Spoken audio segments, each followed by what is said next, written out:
The text from my son came at 11:47 on a Wednesday night. I remember the time exactly because I had just clicked off my bedside lamp and the glow of the screen lit up the whole ceiling like a flashlight through paper. Mom, I know you helped us with the house and everything, but Roxanne and I have been talking, and we think it might be easier if you spent Thanksgiving with Aunt Pauline this year. Odette is hosting here, and you know how she likes things a certain way. We hope you understand. I read it twice, then a third time. Then I set the phone face down on the nightstand and lay there in the dark. The house he was referring to, the one where Odette would be hosting Thanksgiving dinner. I had paid $305,000 for it. That was not a loan with a payment schedule. That was not something I expected back. That was 31 years of working as a school librarian in Columbus, Ohio, 31 years of brown bag lunches, of driving the same Buick until the check engine light became a permanent fixture on the dashboard, of telling myself not yet, not this summer, there's time for the beach house rental later. I had written that check because I loved my son and because I wanted him and his new wife to have something real to stand on. A yard with a maple tree, a kitchen with enough counter space, a place where they could start a life. The deed was still in my name. My lawyer, a careful, methodical man named Mr. Kearney, who had handled my husband's estate after Gerald passed 7 years ago, had insisted on it from the beginning. Betty, he'd said, spreading his hands flat on the desk the way he did when he wanted to make sure you were listening. If you're writing a check that size, you keep title in your name until there's something in writing about repayment or transfer. People change. Marriages change. Protect yourself. I had almost pushed back. I thought, what kind of mother goes into a transaction with her own child carrying legal armor? But I'd listened, and now I was very glad I had. I typed back 2 words, of course. Then I put the phone in the nightstand drawer so I couldn't look at it again, and I stared at the ceiling until the sky outside my window went from black to gray. My name is Betty Harmon. I am 63 years old. I retired from the Columbus Public Library system 2 years ago after a second hip replacement made the standing shifts too much. My husband Gerald died of a cardiac event at 61, which is the kind of thing that teaches you very fast that you cannot plan on anything being permanent. I have 1 child, my son Gideon, who is 35 and who has his father's eyes and his father's laugh, and unfortunately something of his father's tendency to go quiet when he should speak up. Gideon married Roxanne 3 years ago last June. The wedding was at a venue outside of Dublin, Ohio, a beautiful place with white tent panels and Edison bulbs strung in long drooping arcs between the posts. I helped pay for the photographer.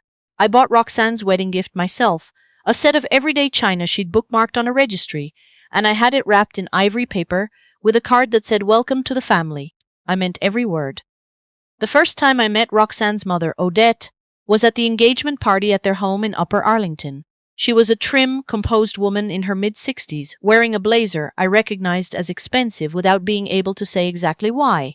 She shook my hand and said, "Betty, Gideon has told us so much about you. You were a librarian?" The way she said it, with that slight lift at the end, like she was confirming something minor, not unkind, just cataloging. I remember thinking she reminded me of a woman who keeps a very clean house and would notice if you set a glass down without a coaster.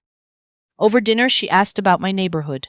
I live in Clintonville, which is a perfectly good area, older homes, good sidewalks, close to the park. Odette listened and said, "Oh, Clintonville is charming." The word charming, I would learn, was her version of cozy, a compliment with a small trapdoor under it. Gideon and Roxanne had been renting a 2-bedroom apartment in Worthington when they came to me about the house. I still remember the Sunday afternoon they sat at my kitchen table, Gideon with his hands wrapped around a coffee mug, Roxanne with her fingers laced together on the tablecloth. They'd found a place in Westerville. 3 bedrooms, 2.5 baths, a half-acre lot with a vegetable garden the previous owner had put in. They could cover about 40,000. The rest was a mountain. Gideon looked at me the way he used to look at me when he was 9 years old and had broken something, and wasn't sure how bad the damage was going to be. "Mom, is there any way?" I told him to stop. I asked to see the listing.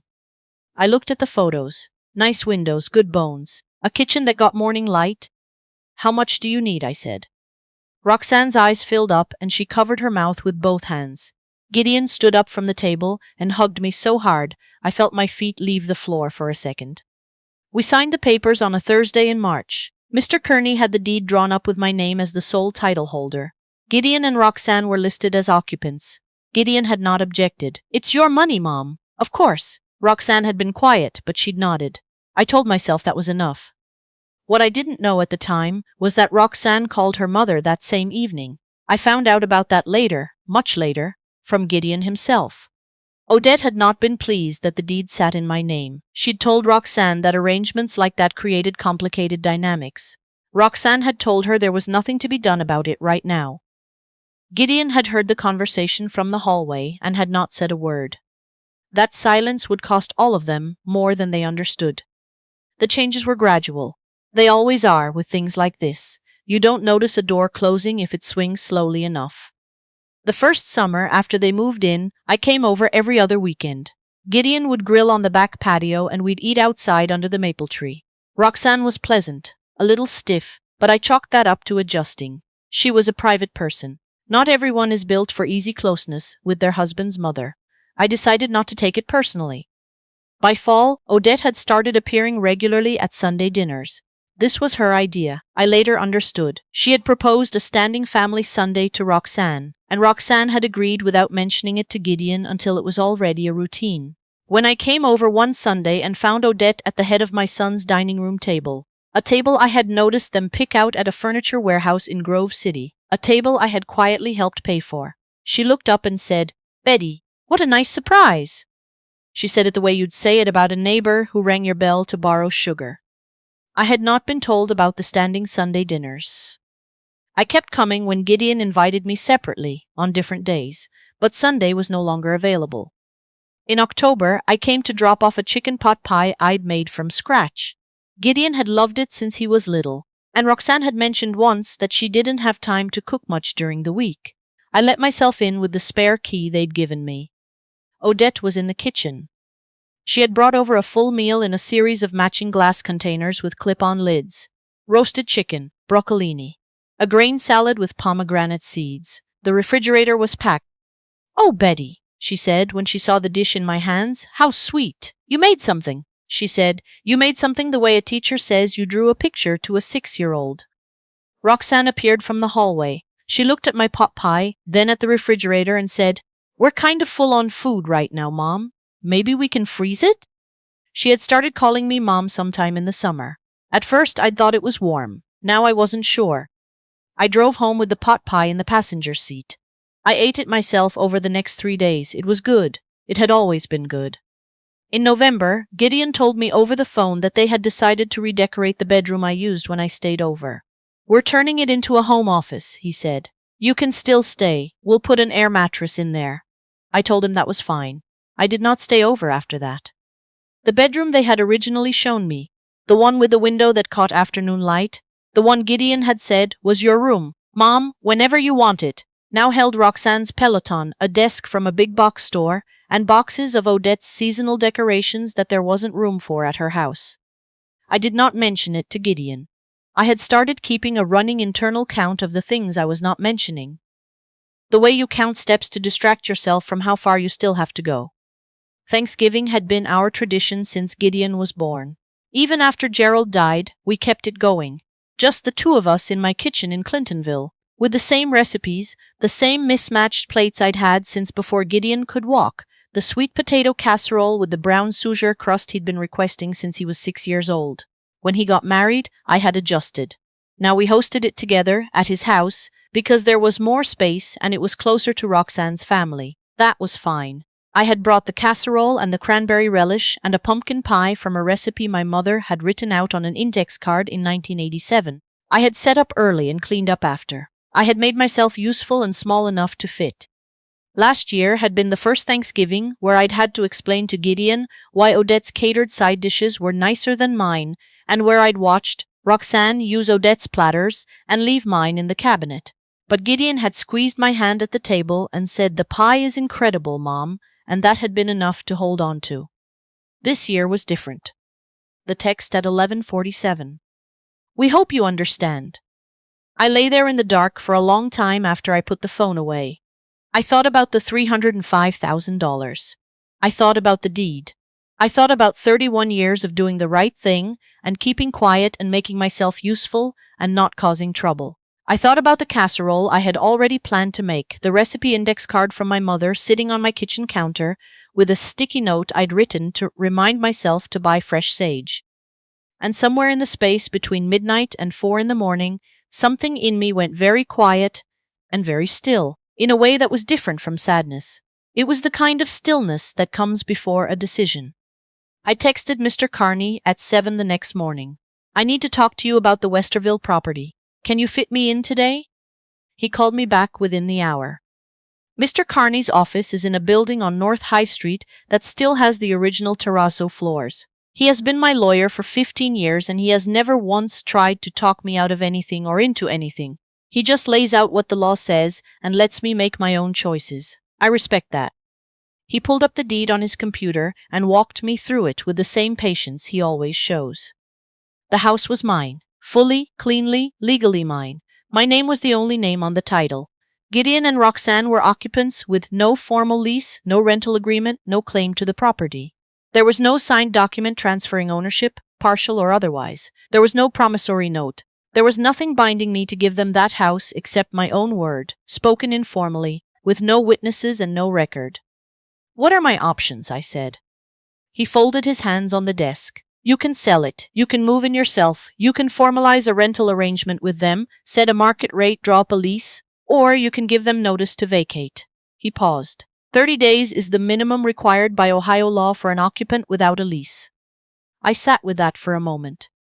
I don't want to sell, I said. I want to convert to a rental. I have a friend who manages properties, and she mentioned last year there's a lot of demand in Westerville right now for family rentals. Mr. Carney looked at me carefully. He was not surprised. He had seen a lot in 30 years of practice. So you'd place a tenant family and have Gideon and Roxanne vacate? Yes. The income would be significant. That's a good neighborhood.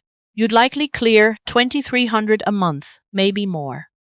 That had not been the primary consideration. But it was not nothing. What I need, I said, is for them to receive the notice on Thanksgiving. He didn't blink. He simply reached for a legal pad and uncapped his pen. The week before Thanksgiving, I went to the house on a Tuesday afternoon when I knew Gideon was at work and Roxanne was at her office in Polaris. I used my key. I walked through each room slowly. I was not sentimental about it, or I tried not to be. The kitchen still had good light. The maple tree in the backyard had lost its leaves, and the branches were bare and geometric against the November sky. I went to the room that had been called my room once and now held a Peloton and a folding desk and 4 storage bins labeled in Odette's handwriting. I stood in the doorway for a moment, then I closed it and left. I had already spoken to my friend Pauline, who handles property management for 12 homes in the northeast Columbus area. She had a family interested in Westerville, relocating from Michigan for a job. They needed to move by mid-December.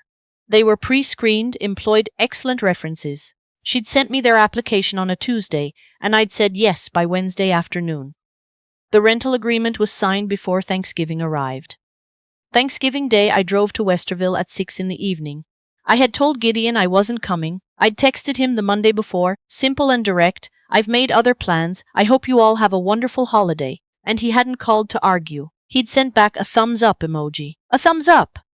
I did not go inside. I sat in my car down the street and I waited. The process server Mr. Carney had arranged arrived at 6:45. He parked, walked to the front door, knocked.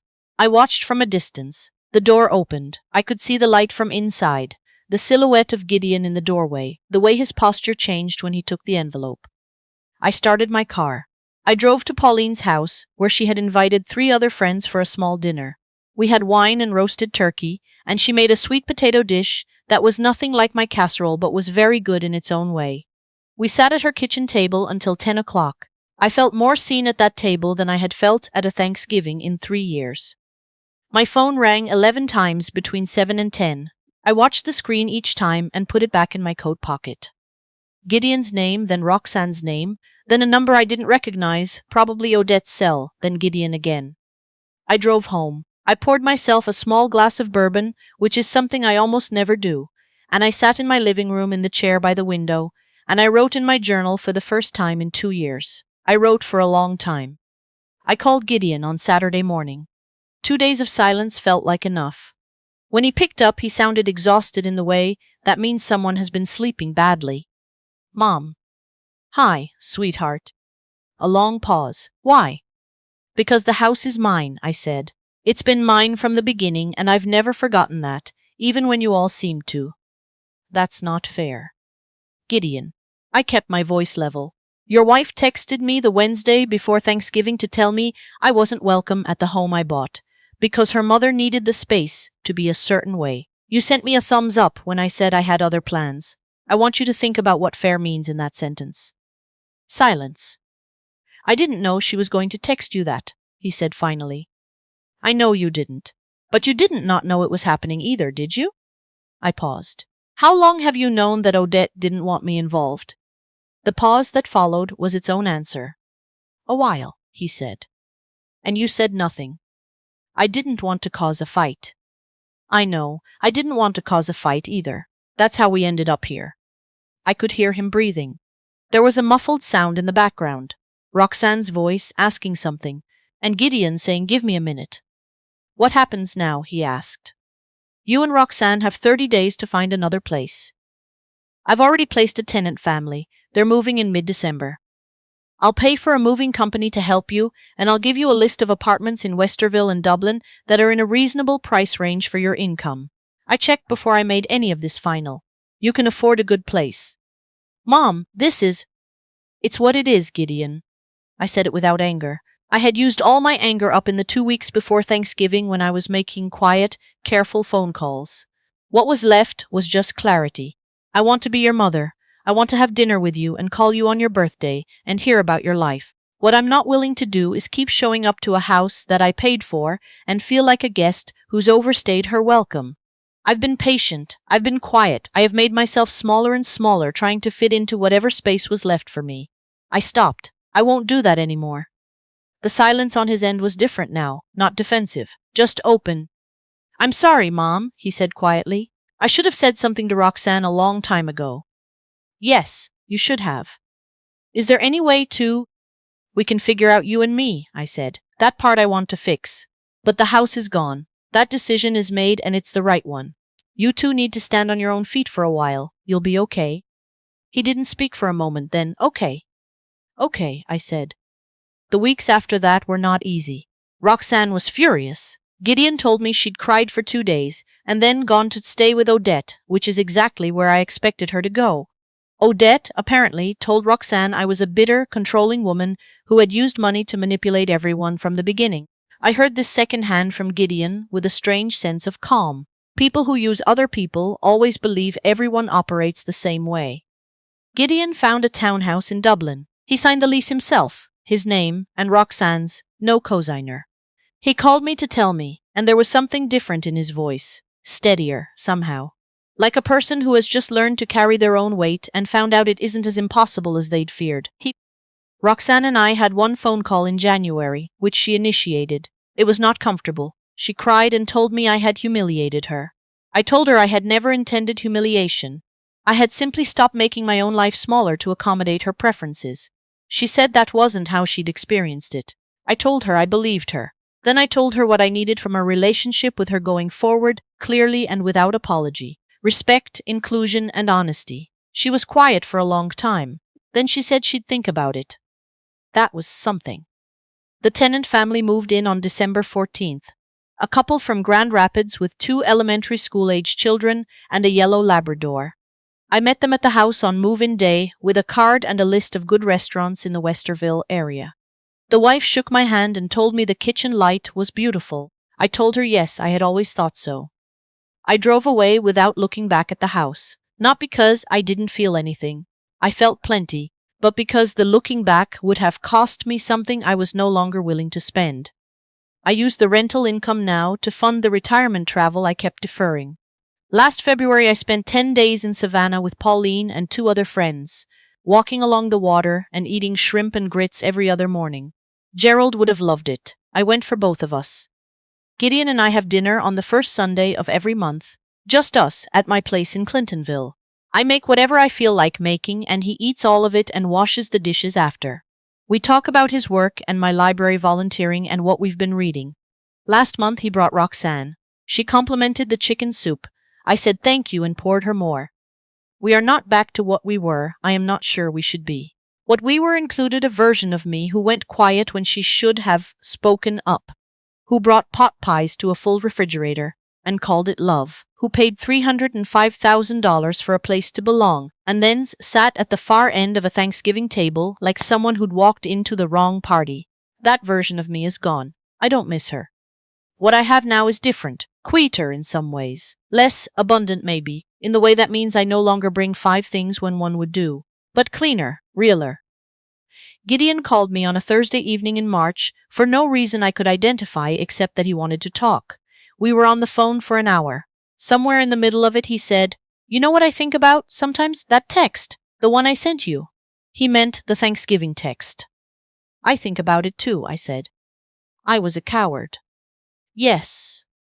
I didn't know that yet. I thought I was just keeping the peace. I know, I stirred my tea. That's usually what cowardice tells you it's doing. He was quiet. Then he laughed. That short, rueful laugh that sounds exactly like his father. "You've always been the honest one." "I've gotten more so," I noticed. "The maple tree in the backyard of the Westerville house will be green by now. I hope the kids who live there climb it. I hope someone rakes its leaves into a pile in October and jumps in. I hope the kitchen fills with good smells on Thursday mornings, and that the family who sits at the table, whatever table they have, whatever they bring to it, feels like they belong there. As for me, I belong here. In Clintonville, in my house, in my own good chair by the window, with a cup of tea and the day's newspaper and exactly as much space as I need. I earned this, all of it. And I am not giving an inch of it away again to anyone who has not learned how to be grateful for what they were freely given. Some lessons cost more than others. This one cost $305,000. It was worth every cent.